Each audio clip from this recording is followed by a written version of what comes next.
Սիրելի բարեկամներ, երեք հաղորդագրություն տարածվեց այն մասին, որ մարտի 1-ի գործի շրջանակներում ձերբակալվել է Ռոբերտ Քոչարյանի և Սերժ Սարգսյանի կառավարման տարիներին ահարկու ոստիկանի համբավ ձեռք բերած ոստիկանության քրեական հետախուզության գլխավոր վարչության պետ Հովիկ Թամամյանը։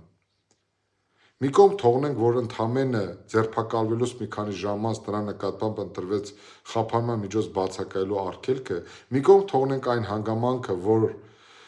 այդ գործով վաղեմության ժամկետները վաղուց լրացել են, ինձ ավելի շատ վրդովեցնում, հիասթափեցնում է այն հանգամանքը, որ այս իշխանությունը դեռևս շարունակում է մարտի 1-ի գործի շրջանակներում քարոզչական միջոցներով տպավորություն ձևավորել ու փորձել այն օգտագործել սեփական քաղաքական խնդիրները լուծելու համար։ 8 տարվա ընթացքում չկարողանալով բացահայտել մարտի 1-ի մարդասպաներին, ժողովրդի վրա կրակած սադիստերին և նրանց ճարտարապետերին իրական պատասխանատվության ենթարկել, այսօր խոսել ինչ-որ երկրորդական նշանակություն ունեցող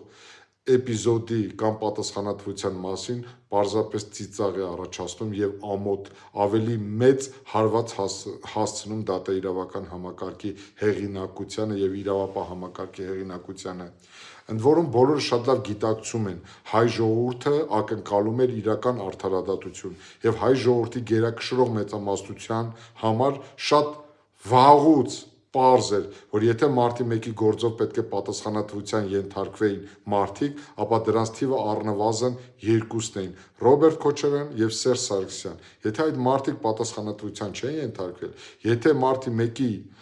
ժողովրդի վրա կրակած սադիստներն ու հանցագործ մարդասպաները չեն բացահայտվել և 10 մարդասպաները չեն կրել իրենց պատիժը, իրենց հրաման տվողները չեն բացահայտվել և պատասխանատվության չեն ենթարկվել, նման փոքր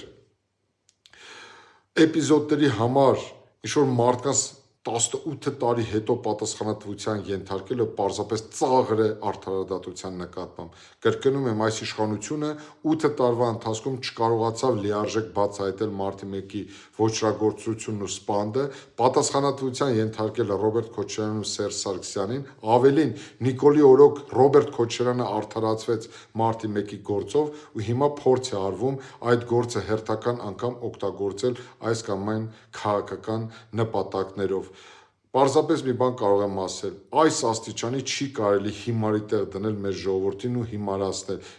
Հույս ունեմ և լավատեսորեն եմ տրամադրված, որ մեր ժողովուրդը աստիճանաբար դուրս է գալի թմբիրից։ Հարգելի բարեկամներ, թույլ մի տվեք, որ ձեզ խաբեն։ Լավ մնացեք։ Այդ գործով այլևս հնարավոր չի արդարադատություն իրականացնել։